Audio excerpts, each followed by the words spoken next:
Jet spécial pour les communicateurs privés du chef de l'État aux États-Unis d'Amérique. Oh, dinosaure, ce qui est dinosaure à Massara.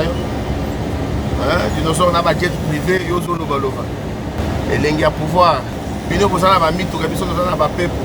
Soki makambo nyonso tu oya sala kawana bato baza ko décrier yango. Et il se présente pour dire qu'il est le communicateur privé du chef de l'État. Moko tombolo. Bato balingi médiocrité. Mutu aza na médiocrité ndenge wana. Mutu azali chef de l'État, mutu aza ko mema yo na makambo ya buzo bandenge wana.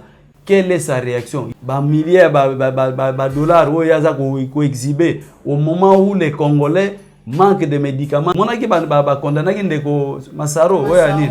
Ah non, mais hier il fait la même chose. Il faut obligatoirement mutuana ba saisir. Ce qui va saisir était c'est que azako salango effectivement avec le consentement ya bateau ya zakotanga. Matata point. Et comme Nzambe obiendengeni, quel est ce pays qui oyo bateau ezana bateau mususu va se retrouver bazana muta osambisa bangote? Ça veut dire quoi? Vous voulez nous prendre pour des imbéciles? Alobela biso polele que nous ne sommes pas indépendantes. Cette justice n'est pas indépendante. Nous dépendons des politiciens. Comme les politiciens ne veulent pas que ces messieurs-là soient jugés, bisope moyen to sambisaye exact. Mais ce qui bat bakomi ko kima dossier, c'est que il y a une main politique là-dedans. Mboka na biso problème eza ko se poser na mibe côté. Parce que to sala mibeko ko banda Mobutu ti lelo.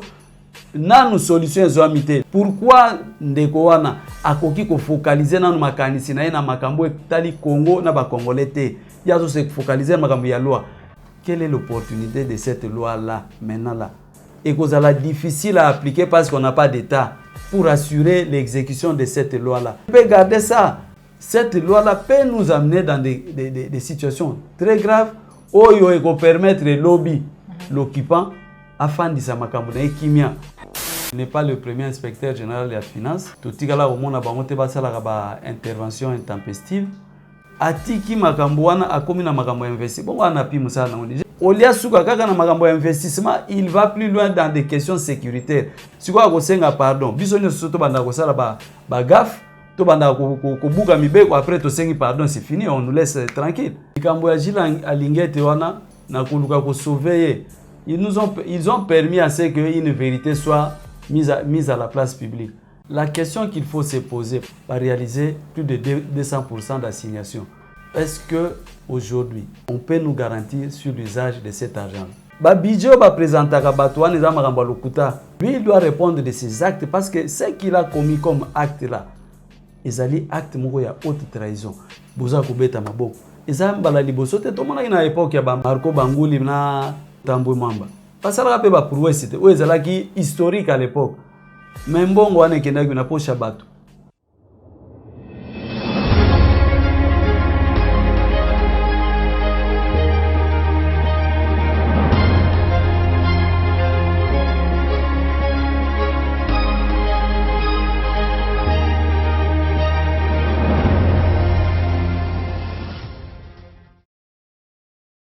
Bandeko Balandi, la chaîne de vérité, la chaîne qui vous informe en temps réel, puisqu'à la télévision, vous allez belé vous libaku ya kolanda maman Joël comme mukolo mwalelo ya kota biso na banda kuna bino na numéro ya sika ya émission vérité de tous côtés oyo to yambi pour na bino mwana mboka Yves Lesambo azali bongo moko ya bayi IDPS le peuple oyo ezali ukamba mbongo na mwana mboka Valentin Mobake elongo na ye nde to kosolola mami natali mboka na biso République démocratique du Congo lolenge na bakay to kosolola mboka na kati ya émission na biso mukolo mwalelo mekasi yango to pesa ye maluba na kopesa matondo mingi na bayi nyonso bozwi libaku ya kolanda biso en tout cas joyeux anniversaire na bayi nyonso babotami lelo des condoléances na bayi nyonso o ba perdre bandeko na kati ya mabuta to pe ba connaissance kimia eyingela bongo na mabuta na bino mekasi na kopesa biso matondo pe na Joël go na gauche sert d'image ozwami bongo sima ya caméra sans plus tarder pour ça ni pe mine invité na ngai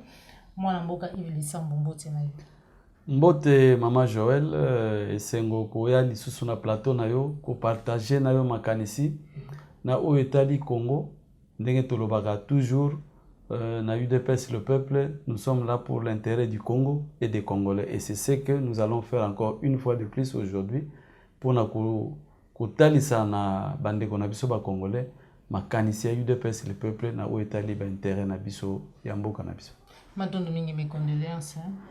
Merci maman, eza pasi kokufisa na ba etat mukuse bandeko ebele o bazalaki très cher pour nanga, mais lokola ba Congolais pe bazali bato baza kokute na kati ya motema na biso na kati ya UDPS le peuple yango tondimi koya quand même pona ko honorer ba Congolais toyebi ke soki nga na kufeli lelo bandeko mibale misatu, mais il y a des millions de Congolais et des milliers de Congolais qui sont aujourd'hui en train de mourir na est ya pays, et pour ça tokoki kokanga maboko te nde toyepe lisusu lelo ko partager moi ngonga muke na yo mama Joël. Matondo mingi papa Yves Lesambo, Moutouma ya liboso, tout le monde qui est président de la République, pour qu'il y ait un Katanga, précisément la Lumbashi, pour na komeka kotala lolenge nini bandeko ya Kasai na ya Katanga bakoki kohabiter. Au même moment, na ngambu ya Kasai bandeko ya Bandundu, oyo bazalaki kosala misala ya construction ya route, réhabilitation ya route oyo ezali kosangisa kamwesha na Kananga bandeko na bango bakasayen babenganaki bango balobi ete bango bakozwa misala te kaka bandeko abandonne bakozwa misala jusqu'à ce que MONUSCO nde ye kozwa bandeko wana po ete bakende koprotéger bango. Regard na yo analyse ozali kosala na maïnyonso ozali kolekana. Bon, je crois que Maman Joël, pour Nawana, c'est simple. Tout le bango déjà, les Congolais, entre bango, bazar un problème. Il y a que des leaders en mode de positionnement, na occupant, ne baza ko créer des problèmes ou bazo like ta bande konabiso, soit ya Bandundu, ya Kasai, ya Katanga, na Este kuna, tout le monde a rabalé, ba emana balendu ko bundata ngonyo surtout. Ce qui tozolo bandenge waneza pona nini. Soko zongi tango tozui mindele bazalaki awo. Totikala oyo ka place ba Congolais bazo bundate parce que il y a suffisamment d'espace, il y a suffisamment de richesses pour que chaque Congolais azala bien. Mais bandeko oyo bazali na bizaleli mabe o bazana motema mabe vis-à-vis ya mboka o bazaba Congolais na ba o bazali banda ba yebike aussi longtemps que ba Congolais ba kozala unis, ba kozala ensemble. C'est difficile pour nous créer, obtenir au bisoto dans nos posa. Et pour nous réaliser, nous devons diviser. On dit diviser pour mieux régner. Bah yebi que ceux qui biso ba Congolais toza esika mokote, ba on ne ba retrouver compte na bango. Yebi sanga Mama Joël. Congolais nini waza retrouver compte na conflit entre ba Kasayen na ba Katangais, entre ba Kasayen na ba Bandundu, atombola musafi. Soki azali muto azali obéir na occupante parce que biso ba Congolais toza na problème te entre biso culturellement nous acceptons ce qui ezalaki ndenge wana te na kanisa tango na ese e yindaki kuna bandeko na Kinshasa wa puis partout ailleurs balingaka batelema te tango mutebusi akimaki eza pona ni eza po ba Congolais batelemaki MONUSCO ezalaki mise en mal batu bakenda kokota tikuna. Pour nini po ba Congolais batelemaki ba ite na est kuna ça ne va pas oyo baza kuna baza bandeko na biso tokoki kotika boyete. Et cette réaction là yango ndeza ko bangisa ba occupant na ba valer na bango. Ils ne veulent pas que nous les Congolais nous restions ensemble. Et tozo kende pene ya échéance minene za koya soit les élections, soit par les autres biais, le peuple est souverain, il y a qu'à décider sur son avenir. Bah yebi que soki batiki biso ba Congolais, tous à l'ensemble, tous à la likanisimoko, makanisio bango bazana ngo ya sima ya kotia mboka na biso na kati ya mobulu na kati ya libulo tozana ngo ekosimba te. Yango il faut ba multiplier ba astuce wana ya division. Yango toza ko benda matoi, toza ko fungola mayele ya bandeko na biso ba Congolais. Ne vous laissez pas entraîner dans sur ces chemins-là. Et ça chemin où ezali propice pour na occupation et fandisa makambo nango. Mais biso toza na besoin de récupérer mboka na biso. Tokoko bundate, tokoko soanate parce que intérêt na biso ezali tous ensemble. Et intérêt na biso ezali ya kotia occupant libanda. Et bango ba yebi que pour to réussite, il faut bakabola biso. Le président de la République est allé là-bas. Mais c'est ce qu'il fait maintenant. Il devait le faire il y a longtemps. C'est-à-dire mettre les Congolais dans les meilleures conditions pour que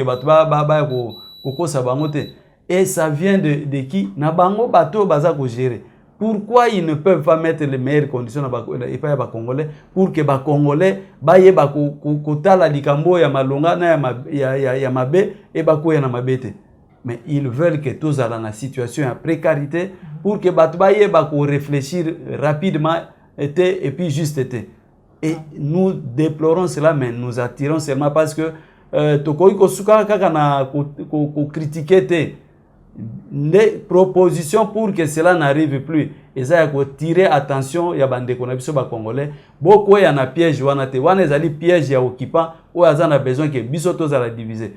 Bisso n'a eu de paix sur le peuple. Le président Valentin n'a cessé de le dire. Nous voulons seulement être unis pour que tous sauvons Mbokana Bisso. Par échéance, c'est Zoya. To bongama, to sangana, to contrôler ma communauté pour que to récupérer Mbok. Matondo mingi mwana mboka Yves Lisambo. Tuna na vidéo oyo totala lenge ndeko wana azali koloba pour se présenter en tant que communicateur privé et chef de l'État alors que azali motu oyo mikolo mileki toyoka lolenge nini motu oyo mongongo oyo ezala kofinga mama Tchala mwana oyo ezala kofinga mama Paulette Kimutu oyo ezala kofinga dernièrement efinga ki Christian Lusakweno mongongo wana ye wana koloba ezali communicateur privé et chef de l'État. On se retrouve tout à l'heure. Le communicateur privé du chef de l'État, Fachi Beton Mwantombolo Momai Wakanyenda. Jet spécial.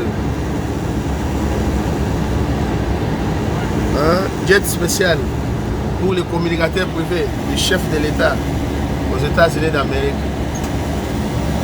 Yo Vandi Kuna Soki Wapi Ozoli Abapondu.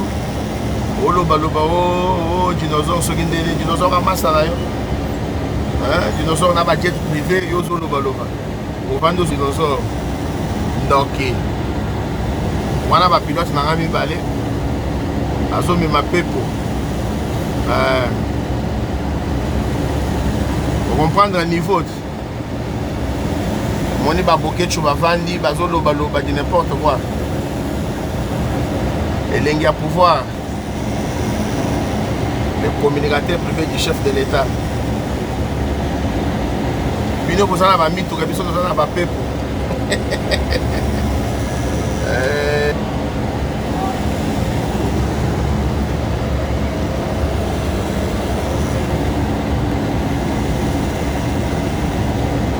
Private jet special for Dinosaur Security Force Protection International.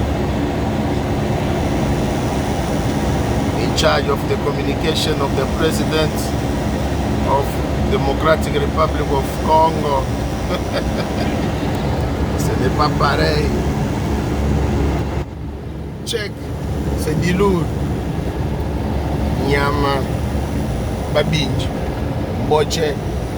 Mwana mboka Yves Lisambo, tulandi ndeko wana mibengi dinosaure, comme babengaka communicateur privé et chef de l'État. Alors que ces messieurs-là, quelque part, déjà aussi au bengaye, l'homme qui insulte surtout les femmes, avec des insanités, Mabi, Alobi, Azali, communicateur privé et chef de l'État. Pouvons-nous conclure ou dire que c'est les chefs de l'État qui ont été asala makamba ko sala wana to moni mi ba photo na yelo lenge nini asimbi ba lias na ba lias mi solo ya contribuable congolais ou ezali comme salaire na ye parce qu'azali na salaire pour azali communicateur privé et président de la République. Maman Joël ezali mawatro. Mais nous ça ne peut pas nous étonner. Comment on a babilo pour Ndengwana. Balobi qui ne dit mon consent. Il dit qu'il est le communicateur privé et chef de l'État. Soki makambunyo sotu ya sala kawana batwaza ko décrier yango. Et il se présente pour dire qu'il est le communicateur privé du chef de l'État. Quel est Mukwa-Tombolo. Batwalingi médiocrité. Mutwaza na médiocrité ndenge wana. Soki ngandenge nazoloba bo soki nameki ko loba likambo ya mabe o ezali punissable par la loi contre bato bazana na bokonzi minute eza ya kotanga na kobima bona ko comme na koma na ndako te na bakoluka ti place nazali bala moko cacho nini parquet prison ça ne traîne pas mais mutu aza komema mutu alobi aza nini mutu azali chef de l'état mutu aza komema yo na makambo ya buzo bandenge wana. Quelle est la réaction ya ba service ya l'état? Parce que le chef de l'état il représente la nation. Même ceux qui bisondenge tozali boy toza ko reconnaître ba mérite wana te, mais c'est lui qui engage aujourd'hui la nation congolaise ezali. Mais mutu a traîné aza ko kotisa na makambo ezali médiocrité. Vous ne réagissez pas. Vous ne réagissez plutôt pas. Cela veut dire quoi? Comme on dit, qui ne dit mon consent. Donc, c'est qu'il est le... Continue à se présenter, Alobi, c'est le communicateur. Alobi, il est le communicateur privé du chef de l'État. Quelle est la réaction? Ce qui est Moua Kolobate. Mais il a aussi le service de communication. Quelle est la réaction de ce service-là? Parce qu'ils ont les moyens qu'aucun autre Congolais ne dispose pour réagir le plus vite possible. Mais Eloko essaie de tamboler ses umikolo. Quelle est la réaction de ce service? Et lui-même, là où il est, quelle est sa réaction? Il devait tonner. Comment Mutoyo, Azana médiocrité, Akozwa, Azwa, médiocrité, Nayawana Alat Sayango, Sokazo Lobate. Pour conclure, voilà dans quelle république nous nous retrouvons. Où il y a que la médiocrité qui prime. Et Muto Andengewana, il y a un jet privé, Pessier, milliers de dollars, où il y a ça exhibé. Au moment où les Congolais manque de médicaments dans les grands hôpitaux ya mboka aza ko to monaki ba condamné ndeko Masaro ah non mais il fait la même chose. Quelle est la réaction ya bato bazali na bokonzi oyo bayebi ke makambo neza mabe? Aucune réaction. Pourquoi on fait deux poids deux mesures? Ceux qui sont condamnés pour na gauche mais condamnés aussi à droite. Si vous ne condamnez pas, cela veut dire quoi? Ndenge Maman Joël Tolobaka chaque fois Toyebisi ba Congolais, et nous ne cesserons jamais de le dire que Oyowana ezali UDPS T. Na UDPS bino bomonaka communicateur privé ou quel que soit titre ba kopesa ye muto aleka na kombo ya Tshisekedi comme premier ministre aloba makambo ezanga nzela pe afandi kimia. Même soka za na kati ya trou ya souris bakoluka ye bakobimisa parce que il est en train de saluer la personnalité. Mais ceux qui bazo sala ngote parce que bazo mona que bon, il est en train de faire ce que nous, il fait le travail comme nous on veut. C'est comme ça que bako va interpeller. Il faut obligatoirement mutuana ba saisir. Ce qui va saisir c'est que azako salango effectivement avec le consentement ya bato ya zakotanga. Merci beaucoup, mon amboka Yves Lesambo. Dernièrement, tout le monde a qui Mokambia IGF, inspecteur général il y a finance, na kombo ya Gilles Alingete na Houston na États-Unis, akendaki koluka ba investisseur.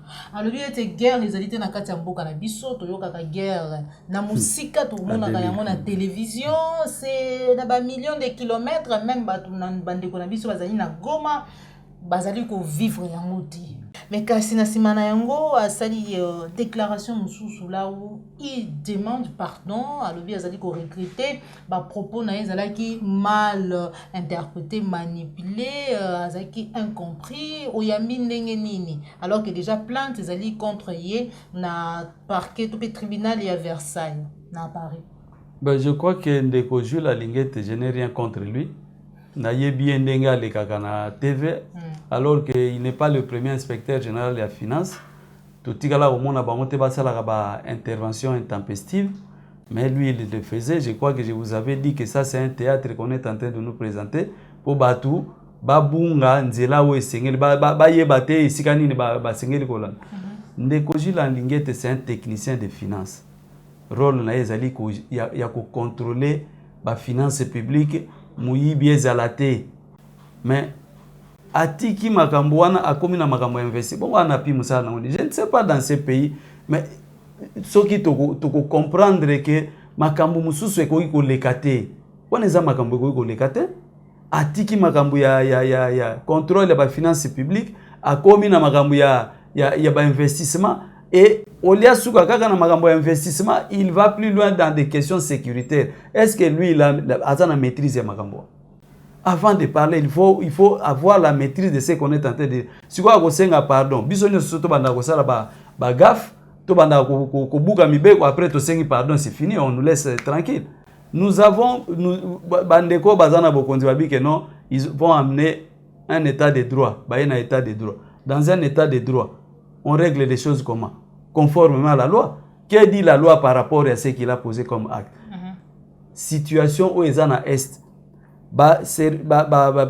Rapport révélé aux Nations Unies, ils ont attesté que le Congo est agressé. Une partie du Congo est occupée par forces étrangères. Une partie du Congo est allée subir loi extérieure et non loi du gouvernement du Congo. Et rapport wana nyonso tu wana ya moni ngweza ya lokuta rapport ya mort, ya blessé, ya cas nyonso tu ya viol oyo ndenge. Donc soki toke musika to mona ke makambo musala onde ko docteur Mukwege asalaka pona ye ezape makambo lokuta. Donc il n'y a que lui qui détient la vérité. Non, ça doit s'arrêter. Et moi je crois que ceux qui te poussent ma musika to komona ke il est en train de plaire à leur chef qui est le Kagame. Parce que ce qu'on a makambu ya auto yebi bakori ya lemera balobaki nini que il fallait couper sa mabele 300 km à chaque pays frontalier à est wana Rwanda, Ouganda, Burundi. Mais quand vous faites les calculs par rapport à la distance au yapesi, c'est pratiquement espace ndenge zalaki décrit na bakori ya lemera ndeo ya zoro bakeno, et ce n'est pas le Congo. Donc il veut en fait nous dire que cette partie-là n'appartient plus au Congo.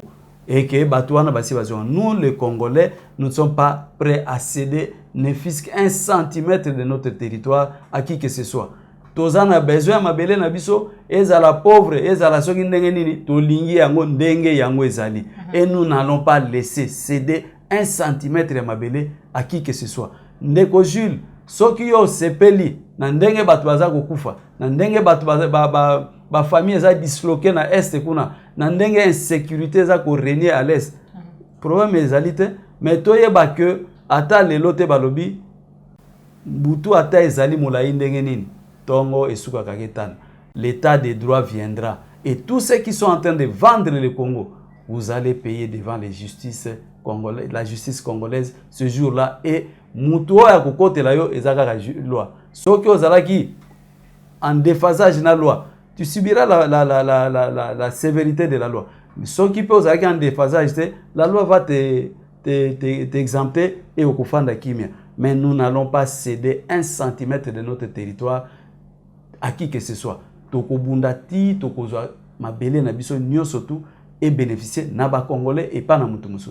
Ba ko yebisa biso ete direction générale ya impôt ko enregistrer 1,5 milliard de dollars grâce à l'encadrement de IGF et Zali exploit performance moko historique jamais réalisé dans l'espace il y a un mois, tout peu dans un mois. Où il y a 1,5 milliard déjà dans la caisse à l'État. Est-ce que vie sociale il y a Congolais qui peut changer? Merci Maman Joël. Oui. Information de 200%. Bon, bravo. Mais la question qu'il faut se poser, parce que il ne faut pas que tout la distraction, bon, va réaliser plus de 200% d'assignation. Est-ce que aujourd'hui, on peut nous garantir sur l'usage de cet argent? Bon, Yami Bale. Est-ce que Mbongo wana toloba chaque fois to beta cete lelo toza na esengo ya koyoka ba information wana ya que dans un mois on a réalisé plus de 5 milliards de dollars. Ah, bravo. Parce que 1,5 milliard. Bravo. Parce que toloba que le Congo ne peut pas vivre na ba budget ou ba présentakana eza lokuta bakosaka mbongo la plus grande partie ya mbongo balinga kotia budget réalité parce que bayebi que la plus grande partie ya mbongo ezokende na ba poche na soto kena moi dini ba petit calcul quand on multiplie ça on prend par mois par exemple ce montant là fois 10 mois ça fait déjà 15 milliards. Donc ça veut dire que ba budget ba présentaka bato wana eza makamba lokuta Ndeko, merci beaucoup yom to pesi information ce qui PDG yemo publier qui bon merci beaucoup. Bon pesi biso raison tant que le budget du Congo ne peut pas être ce qu'on nous présente là. Malgré grâce à IGF, est-ce que ce n'est pas une manière ya ko laver Jules Alinguet na manion sezali ko lobama na kombo na ye yoke azali muto to koki to akoki ko démissionner parce qu'azali ko sala ba exploit par rapport à finance. Justement ndenge balobaka à quelque chose malheureux bon. Likambo ya Jules Alinguet wana na koluka ko sauver. Ils ont permis à ce qu'une vérité soit mise à la place publique. C'est-à-dire quoi? Makambo ya budget ba kosaka biso lelo eza sous la place té parce que ba réaliser score wana. Est-ce que l'IGF quand le Jules Alinguet quand il fait ce travail là il le fait seul? Non, il est là ce qui ezanzela na biso eza nyonso tu na azate kana za koluka kende kwa kufa ndeko lelo ko tika biso ingelo ba ke IGF ko sala musala sote. Si Moutoumso a remplacé par Osalam, lui il doit répondre de ses actes parce que ce qu'il a commis comme acte là, ils allaient acte mourir haute trahison. Céder une partie des notaires na ba paya, mais c'est trahir la nation. Ou trahir bandeko mémoire ya ba Congolais ba bunda ba soda et d'ailleurs le chef de l'État doit prendre toutes les dispositions qu'il faut s'il se considère comme tel. Basoda bazaka okende ko bunda yo commandant suprême basoda babundaka kuna babundaka na kombo ya nai babundela yo siko tango bango bazokufa yo mutu aniye ke bango bakufaka bazoya na bango na bamisusu bazokata bango makolo bo mutu anaza ko niye bato yo zotinda na guerre wana c'est kaza ko niye pe autorité na yo azo reconnaître makambo ça contre ye est-ce que parce que depuis qu'il est là nanu to yoka di solo ya boyete dans un mois suite na maïnyo zali ko legana na kombo na ye est-ce que ba bimisi yango lelo te parce que depuis que Jules Alinguet est là nanu to yoka likambo te est-ce que ba bimisi yango te pour dire aux Congolais que ce n'est pas quelqu'un qui doit partir ou quelqu'un qui doit être arrêté par rapport à négationnisme na ye autre parce que botala exploit à sali yango ne ba brandir. Yaon a lobby, est-ce que la loi dit que si vous commettez une faute à gauche et que vous faites quelque chose de bien à droite, et ça s'annule? Je ne sais pas, je ne crois pas. Nous sommes responsables devant la justice de nos actes. Il faut répondre à nos actes. Ce qui, ngana zane sengo, ndenge na lobby a quelque chose malheur bon. Tomoni ke ndeko wana maloba wana o esala ki biso ba Congolais pasi. Oyo etie biso na katia ba tourment comment un Congolais perd de façon aussi insolente comme ça a kende ko lobake ba non kuna eloko ezate nini te bon 2000 km ce n'est plus le Congo non mutu andenge wana non il doit répondre de ses actes asengi pardon oui mais est-ce que la loi dit que soko sali ngana bomi mutu na balabala bon asenga batu pardon bolimbisa nga bon ezaki erreur kanda mu detika est-ce que ba kotika nga na okende ko sambate ça ce n'est pas une question sentimentale mais c'est une question ya mibeko na kati ya république mibeko nde mute geraka ezaka ba émotion te asali malamu kotoyo mais kotoyo asalaki eza lokola mwana na classe azui 10 lelo lobi ayelio 0 betele maboko ah mon fils c'est bon hein il continue comme ça avoir 10 de ce côté et 0 de l'autre à la fin il aura quoi parce que les 0 là va absorber ce qu'il fait comme effort il faut y que non aux qui disent lobby mais les lois à 0 je ne suis pas d'accord ce que sont à 0 lobby aux c'est comme ça qu'on fait 0 combien éléments absorbent 0 absorbe et quoi absorber nous surtout voilà merci beaucoup moi namboka Yves et puis likambo mususu na ngana bakisa ezali usage ya mbongo wana boza kubeta maboko ezambala liboso te tomona na époque ya Banguli Marco Banguli na ndeko Tambwe Mamba basala pe ba prouesse te o ezalaki historique à l'époque. Mais bon, on est na poche bateau. Alors, la vraie question se pose là-bas. Oui, bobimisi mais il faut battre ba fungola misu usage mbongo. Oyo wane koti wana basali na ngo nini. Matondo mingi mwana mboka Yves Le Sambro mikolo mileka ki tobi ete kino na ngonga oyo ba poursuite judiciaire ezali contre Matata Mponyo mais que c'est parquet général près la Cour de cassation, ils allaient contredire Cour constitutionnelle, des contradictions, on dirait bakondongwana. Alors, qui est aujourd'hui, tout le monde par rapport à ça, miseli ya mutu, oyo azala mokambi, ya mboka na biso, na poste ya premier ministre, on a ya kuyo sambisaye. Kolo ba nini na mainyozi zali kolika na wana mwana mboka evidesa parce que tous ali kotanga ba congolais bazali vraiment koseka ko comprendre te au juste nini penza ezali kolekana parce que tout à l'heure là ndeko Stani Boujaki a commis dans sa lettre au chef de l'État, le procureur général après la Cour de cassation insiste que toutes les infractions commises par le Premier ministre pendant ou à l'occasion de l'exécution de ses fonctions ne peuvent être jugées que par la Cour constitutionnelle. Cour constitutionnelle, le but que notre IET. Maman Joël, soki to lobby que état de droit exact non, ça démontre qu'on n'a pas un état il n'y a pas d'état de droit dans ces pays. Il n'y a que les humeurs des gens qui est en train de présider na ba makambo surtout. Quel est ce pays qui oyo batu ezana batu mususu va se retrouver bazana muto osambisa bangote? Ça veut dire quoi? Vous voulez nous prendre pour des imbéciles ou bien non, nous ne sommes pas des imbéciles. Nous sommes quand même des gens qui ont été Cour de cassation, cassation lobby était constitutionnel.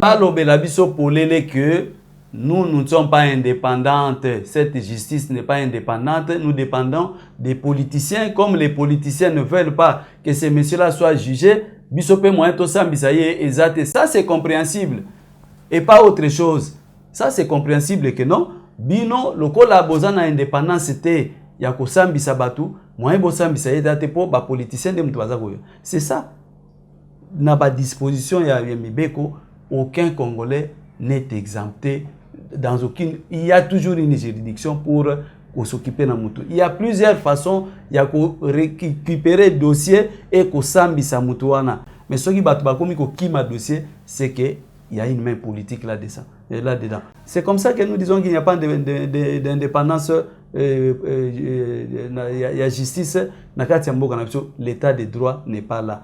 Tout ça, il faut que Congolais comprendre une fois pour toutes que le combat que l'UDPS a banda Kobunda depuis sa création, nous devons continuer ce combat-là pour que lobby, tout le monde a bolam. Ce qui est kangi maboko to lobby ke onote, po to moni elongi ya jango, nde to lobby makambo bongo bo to moni elongi ya Michael te, awezali kamba bilongi te, ezali kambu ya ba fait. Fait nini toza komona, est-ce que ça c'est un fait qui relève d'un état de droit, oui ou non? Si ça ne relève pas d'un état de droit, cela veut dire qu'il y a un problème. Ndeti kao tozo ko ba juridiction na biso qui se déclare incompétente vis-à-vis de Matata Pon. Et comme nzambe obiendenge ni Maman Joël. Po nzambe nde mutu ebike azana jiriba ana place ba sami sakete. Mais mutu nyonso tu ya mukili. Même ba roi tozo mona na ba mikili o bazana ba roi, mais ezana bato ba juge ba kosambisa ka bango soki likambo ezali. Parce que mutu azaka parfait azate. Biso nyonso toza perfectible. Toza na ba erreur na biso tosalaka. Et soki erreur wana ekoi na cadre ya mibeko eza mbeba o mibeko eza ko sanctionner, on doit t'interpeller pour que tu sois sanctionné. Ceux qui basent au Kokate, c'est parce qu'ils n'ont aucune indépendance et ils ne peuvent pas prendre une décision dans ce sens-là. Moi, je Yves Le Sambo, tozali koko babo mon émission na biso loi électorale. Mikolo Milekaki et salaki makelele awa loi proposition ya loi otobengi loi congolité loi ya Tiani. Oyo mutamimaki ya mon assemblée nationale parce que Noël Tiani azali député tezalaki bongo ndeko tingi pululu mais kasi babi apporté ba amendement na kati ya loi wana oyo ezali lelo ezali jugé dangereux parce que tingi pululu na kati ya proposition ya loi wana ba amendement oyo bakisi abi candidat président de la République esengeli azala congolais d'origine, être né des pères et des mères congolais, ainsi que conjoint naïe ou conjointe naïe, et sengeli pas à la congolais ou congolaise, mais aussi avoir été député national ou sénateur. Motezo pela. Tondenge nini. Oh, ezali kolekana o ezali ko ya mangondeni parce que to kanisa ko te silaki, mais apparemment déjà la veille il y a ba échéance électorale et la muki. Na pifonios. Maman Joël, quand on fait une loi, c'est pour un intérêt quelconque pour la société. Ça, c'est la première chose. Loi wana intérêt nango. Et puis, il y a aussi l'opportunité d'une loi. Mais quelle est l'opportunité à loi wana?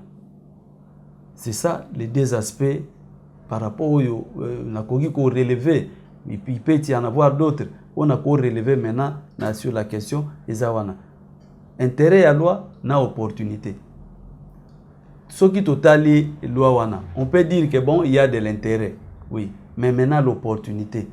Quelle est l'opportunité de cette loi-là, maintenant là? Parce que nous avons un problème d'État. Il faut d'abord consolider notre État, qui est en train de disparaître. L'Est est maintenant occupé par des forces étrangères. Il y a les troupes ougandaises, il y a les troupes rwandaises. Toutes ces troupes-là sont en train d'occuper nos territoires. Nous régler en mona nous te potos à contrôle ya mboka na biso. Siko bino koza ko mema batu na ba loi oyo et kozala difficile à appliquer parce qu'on n'a pas d'état. Parce qu'on applique une loi dans un état. L'état n'existe plus parce qu'il y a une bonne partie en mboka autozo contrôlée. Il semblait il n'y a pas que Katumbi qui sera écarté. Na course y compris Fayulu na kati parce que ça na moins chose ali congolaise yango wana naza koli ya na lingi kotanga batute po ba oloba ono tozo défendre. Moi je reste impersonnel naza ko keneka na ba réflexion sur le plan ya ba eloko ya yenango intérêt na opportunité nango tozo mona ke au moment où tozo loba opportunité nango ezalité parce que l'état n'est pas là pour assurer l'exécution de cette loi-là. Tout le monde est tout à l'heure, des juridictions, des grandes juridictions, se déclarer incompétentes pour la question. Et bon, on sait qu'on a commis trouble et macas. Qui va prendre le coup? Il n'y a pas courage à Goloba. Que non, oh, et boyana magambo n'est pas nanga. Parce que Erwana tango bitumbe yaga makasi et comme la loi dit plus fort, qui sera en mesure au moment où tozawa on a étape wanate, mais batubaza vous se dessaisir dans le dossier. Mais toi qui te commis na commis état moko critique, qui va prendre le courage à venir avec ces dossiers-là, moi je vais traiter ça honnêtement. Azate. Alors, pour que tu comme na wana te to bandana na ce qui est important, c'est-à-dire récupérer notre état, ce qui te zui état, to fandi si yango malamu, nde to koki ko banda siko kotala na mibeko. Mibeko nini weza ko faillir, to liki ko bongisa. Au jour d'aujourd'hui, et nous l'avons déjà dit, que mboka na biso problème eza ko se poser na mibeko te. Parce que to sala mibeko ko banda Mobutu ti lelo nanu solution ezwamite. Donc to ko loba te ke soki mboka ezo tambola te eza pona ba loi oyo ko permettre mboka etambola ezate. Il y en a plein. Mais il y a un problème d'hommes, de leadership qui vont appliquer ces lois-là que nous sommes en train de produire. Banani ba ko appliquer ngo soki toza na bato baza ko intérioriser ba valeur wana ya état de droit te ya respect ya texte te beaucoup ça la mutu to respecter ngo te pona nini parce que il n'a pas ces valeurs là et comme ba loi to tia na vitrine te ou bien ba loi ko ya ko créer des problèmes poto zanga ndenge et là encore j'attire encore l'attention des Congolais parce que cette loi là peut nous amener dans des situations très graves. Oyo eko permettre le lobby l'occupant afin de sa makambo na ekimia azala déranger te parce que tangu toza ko bunda bazui ba komi kolongola batu ngai na yebike loi wana écarté moto nga naza ko soutenir yo kanisi nga na ko bunda pona tala makambo ya mama Joël na ko bunda pona makambo etalina mais tangu ni to sangana te po mutu na mutu akomi ko tala oya ye question alors qu'aujourd'hui la question principale c'est le Congo et les Congolais. Pourquoi ndeko wana akoki ko focaliser na makanisi na na makambo etali Congo na ba Congolais te yazo se focaliser na makambo ya loi. Sa loi là elle peut garder ça si c'est une bonne loi qu'il ne soit pas pressé. Pourquoi ça ko s'agiter kaka lelo oyo tango mboka eza malamu te tango toza na ba difficulté ya ko consolider notre état. Non, moi je dis ce n'est pas opportun de parler de cette question-là aujourd'hui parce que il y a des questions plus importantes où on a tout régler en côté. Il faut tout régler dans la question de notre État, c'est-à-dire récupérer le Congo. Et comme on a beaucoup de Congolais, les Congolais vont décider pour le Congo. C'est à ce moment-là que tu vas. Donc, l'opportunité n'est pas là. Ndeko.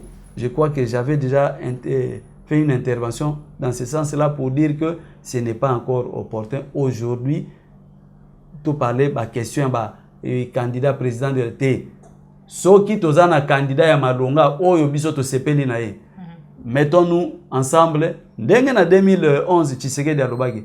Oh non, il faut que les Congolais, ils ont déjà leur choix. Ils ont fait déjà leur choix sur une personne. De l'est en ouest, du sud au nord, Bazana Moutou, Bango Bako voter. Même ceux qui toquent en ordre dispersé, la personne va gagner. Et c'est ce qui s'est produit. Aujourd'hui, les Congolais, ils savent se décider sur la personne qui doit gérer le pays demain. Mais la plus grande question, c'est est-ce que choix ya Congo et Congolais et vous allez la respecter? Pour les la respecter, il faut tous en contrôle yamboka. Mais ce que nous n'avons pas aujourd'hui. Avec le manque de contrôle yamboka, ça ne nous produira pas ce que toi tu penses être quelque chose de bon. Mais pour qu'il y ait, il faut tout récupérer mboka nabiso. Et pour cela, nous devons oublier essentiel et principal qui est le Congo et les Congolais. Matondo mingi mwana mboka Yves Lesambo, tokomi na suki émission na biso ndeko Yves, ozali komona lolenge nini 2023 pour Denis Kadima, azali ko persister à confirmer des publications à ma pour 2023 bokozwa yango bureau par bureau.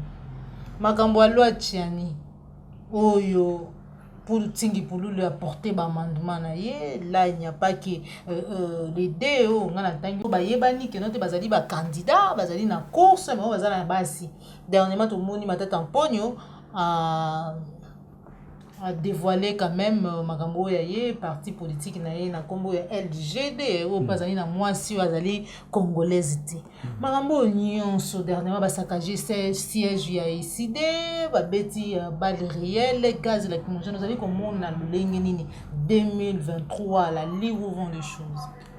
Bon 2023 biso tolobaki que les Congolais doivent se mobiliser pour récupérer leur pays, c'est-à-dire notre pays, le Congo. Parce que ça n'a pas au salangote américain, chinois, ceux qui belges ou français ou russes, je ne sais qui, ou des temps ah non, il n'y a que les Congolais qui peuvent récupérer ce pays et décider en âme et conscience sur le Congo parce que Zambo Kanabango et Zaba intérêt na bango. Donc pour Nabiso, c'est comme ça que nous voyons les choses. Mais cela va se passer comment? Il y a deux possibilités. La première possibilité, l'organisation des élections, il faut que les Congolais, ndenge basala ki na 2011, bazala ya kotelem. Pour que Makambouana balanda et bandeliti souka tola la pongite. Soki maponomiezate, le peuple est souverain. Et il y a des dispositions constitutionnelles, principalement, je crois, l'article 64. Il y a la constitution où ils si un individu, un groupe d'individus tente de conserver ou d'utiliser ses pouvoirs par la force ou en contradiction avec la présente constitution, le peuple a le droit de se lever et de barrer cette voie-là. Ce qui va organiser l'élection, la population, le peuple congolais a le devoir, le droit et l'obligation de récupérer Bokonziwana à organiser voilà comment nous voyons les choses et c'est comme ça que ça doit se passer. Et nous préparons les Congolais à faire usage de Makambouana pour que lobby tous à la batu ya koya kolela te pour ceux qui kolela eleki mingi batu baya otuna mais finalement yo lela kaka ou lela kaka mais yo atos a une raison batu ba pesa raison de sous-souté pour lobby ba lo bate bisoto mesana kolela lela il faut to telema muto ko empêcher bisoté muto ko sabinoté Etienne Tshisekedi a ebisaka biso ke Congolais soka telemi pona mboka na ye ezana mutu a ko empêcher yete à réaliser posa na ye. Mais soki ti lelo toza ko trouver compte te eza par moment tozalaka distrait. Or na makambo etali politique, na makambo etali ba relation entre les États, il ne faut jamais être distrait. Il faut être vigilant et une vigilance permanente et tous azimuts. Donc voilà comment nous voyons makambo nyonso tu oyo otangelinga wana kadi malobi loi nini ezali makambo il faut ko tiango na cadre ya ba distraction que l'occupant aza ko mema biso. Nous devons nous battre, nous les Congolais. Tolanda makambo ya occupante. Tout ce qui nous amène dans la division, tobetango kara. Oyo nyonso tu toyebi kete ezo sangisa biso ba Congolais te.